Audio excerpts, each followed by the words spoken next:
second Friday night game. It's your boys taking on the Dolphins, and for the third time in a row, I'm throwing it over to you for the home team. Yeah, mate, we got Scotty Drinkwater, the man who's a fish out of water in the fullback role. We got Kyle Felt and Brendan Elliott in the wing position, Valentine Hose and Pika Iku in the centre role, Dom Deed and Chad Townsend in the halves, Mitch Dunn and Ruben Cotter. He returns back at front row with Reece Robson. The rumoured to be started New South Wales dummy half in the hooker position, Cohen Hess and Griffin Namey in the second row position with JT, Jason Tamalolo in the lock position with Jake Granville, Tom Chester, JTB, Riley Price and Ben Hampton to round out your interchange and 18th HIA man. Now, I look at this list. Yeah, we got done unlucky with the roll of the dice, the rub of the green, whatever you want to call it, with that golden point field goal. But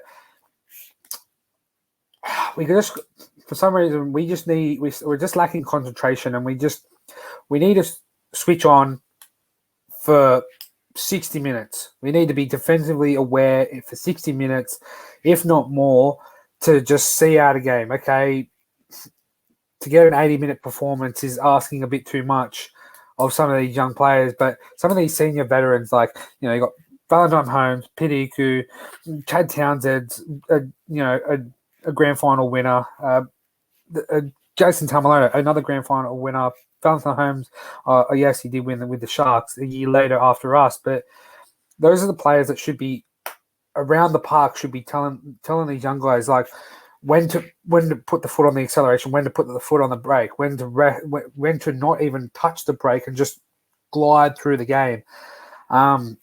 It's just interesting, we still have Jake Granville on the bench. Yes, he's an aging hooker, but a hooker alone is all he can really do.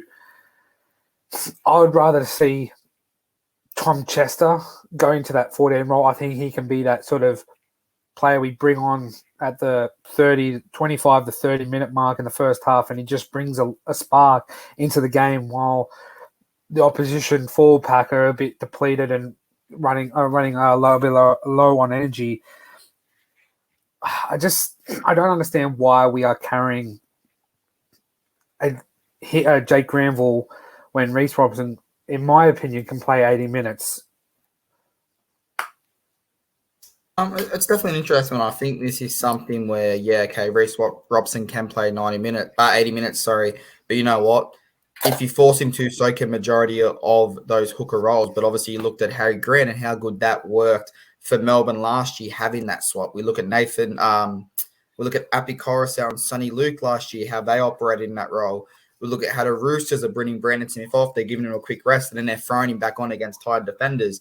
I think Robson can definitely do that role where he comes in, he breaks them down, he lets the Jake Granville go in there and go ham, and then that last 20, 30 minutes where you're really pushing for a win, he goes back on against tired defenses and sets up the win. So, like you said, we're never going to know why this squad's picked. We don't know even if this squad will stay the same. There's still a chance that this squad moves around as it gets to that 24-hour update. But Baxter, I guess, like you said, Ruben Cotter comes in, he replaces Griffin Neen, comes in, he replaces. So obviously, it's a massive out with Lukey and McLean both out with hamstring injuries. We hope it's not too long. But for me, someone who played really well last week in a loss, obviously, I'm looking at Riley Price. He is a rookie. He is on that bench. He is number 17. In a derby, emotions can get carried away. You can get drawn into this battle where we need to win, that you forget to go through emotions. So do you expect Riley Price to stay in this lineup? And if he does, do you expect him to do a job, or do you reckon nerves could get the better of him in his derby? Yeah, I believe that he stays in this bench role position moving forward. Maybe his minutes will be limited to maybe 25 minutes after halftime. Maybe he comes on at the 45-minute mark, plays 20, 25 minutes, comes back off. With young players like this, especially forward players, it's better than obviously your back line, but you can sort of just dip them into the game. Like, you can dip them in for 10 minutes. Like, let's just say Colin Hesketh comes off with a HIA. he's going to be out for 15 minutes. This is when you bring maybe if the game is going in our favor and we are, everything's looking good, we can bring on Riley Price. Give him that 15-minute spell when Colin Hess wants to come back on, or another player, has to come on.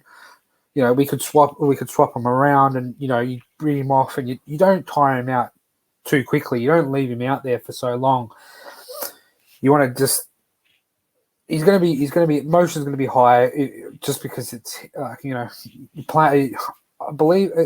To correct me if I'm wrong, it is this bloke is the son of Steve Price, the warrior, the bulldog, the Queenslander, and the kangaroo.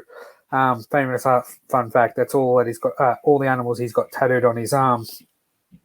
But yeah, so you could just he's going to be emotions high on the bench. You dip him into the game. You dip him back out. You dip him back in. You dip him back out. And then at the end of the game, you're just sitting down. You just sit like the boys are going to get around him. They're going to play for him, and you, as Toddy Payton, you just sit down and go, "How was that? How did you feel?" And he's going to tell you he's going to be playing. He felt great, and he's going to do it again. And you just monitor him at training and make sure he's doing the right things to get him another spot on the bench. But to play him early in the game. Again, this could go all out the window, and Ben Hampton could be named at 17 instead. So I'm open to all options at the moment. The way we're going, just a bit of a rough patch at the moment in injuries compared to last year. I think the team that had the least amount of injuries and suspensions across the whole 16 clubs last year. So. This year we're getting suspended and injured left, right, and centre. So, what do you make of this squad? As I rambled on too much. I think it's a good squad. Obviously we spoke about it a little bit. We'll jump into the Dolphins because I do want to bring up. You did mention injuries, and I think if I look at two teams that have been absolutely hammered with injuries so far, this is two of the teams you think of. Now, obviously, you do have Hammer. He's returning to North Queensland to play against his former side. You've got Asako, Ewan Aiken, Brenko Lee, Edric Lee. Cody Nikarima comes in at the number 6. He obviously is replacing Anthony Milford. You then have Isaiah Katoa going into the 7, replacing Nathan Cleary 2.0, as you like to say. You've got Jesse Bromwich, Jeremy Marshall-Kin, Herman Sasa, Kenny Bromwich, Conaloo, Lemmy Elu, Tom Gilbert, Jared Wallace, March Nickel, Ray Stone, Kurt Donahue, and Powasa on the bench in the 18th man. Now, again, Felice Kafusi, I believe, has one more game until he does return. I think him coming back into this lineup makes a massive difference next week for the Dolphins, but they do have, yes, experience in Cody Nikarima, but you've now moved Katoa to that number 7 position, the person that's meant to lead, the person that's meant to pull the strings. He's a rookie. He's a young kid. He hasn't played many first grade NRL games. You're chucking him in now with Cody Nikarima, who in the past has played a lot of games, but he's the 4th choice, 6 and 7 in this team. So there is a lot of issues when it does come to that. Obviously, Wayne hasn't chucked him when we've had injuries. He's gone for Milford. He's gone for Katoa.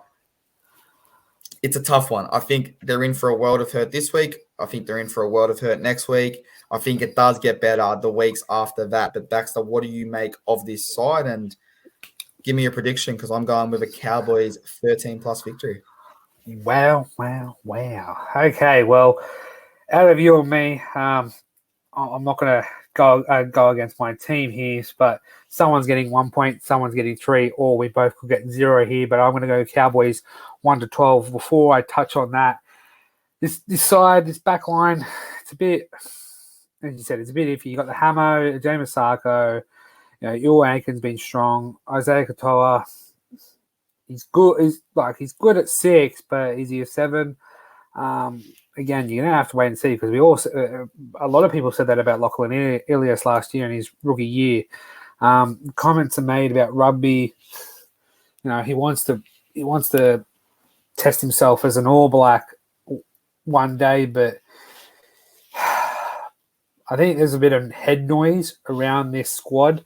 You got Kafusi, you got Milford out, you got a few other players also injured and out. And then you got your young player wanting to say, "Oh, I want to jump across to jump codes and go to Union." No disrespect to Union at all.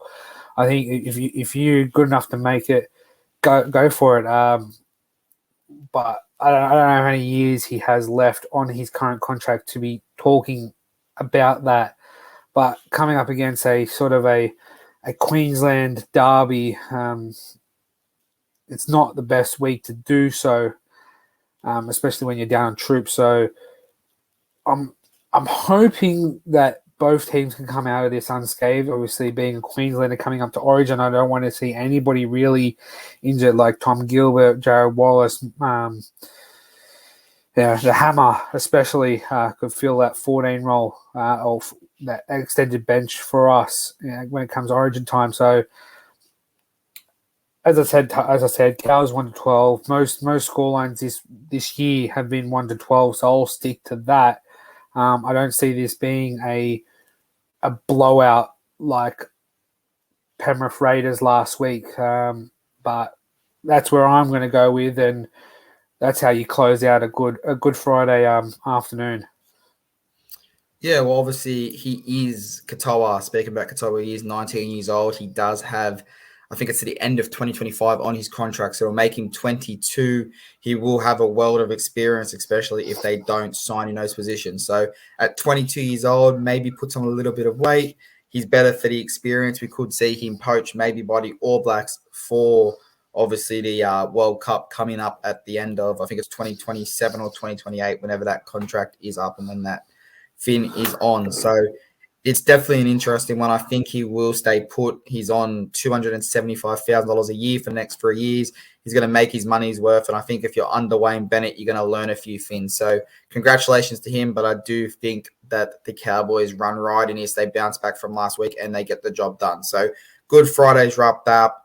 Listen, if you can't have meat, if you are religious, well, you're having a bit of dolphin because that's fish and you're allowed to have it. So Cowboys fans, if you're religious, have a bit of dolphin, stay away from the meat, and let's jump in.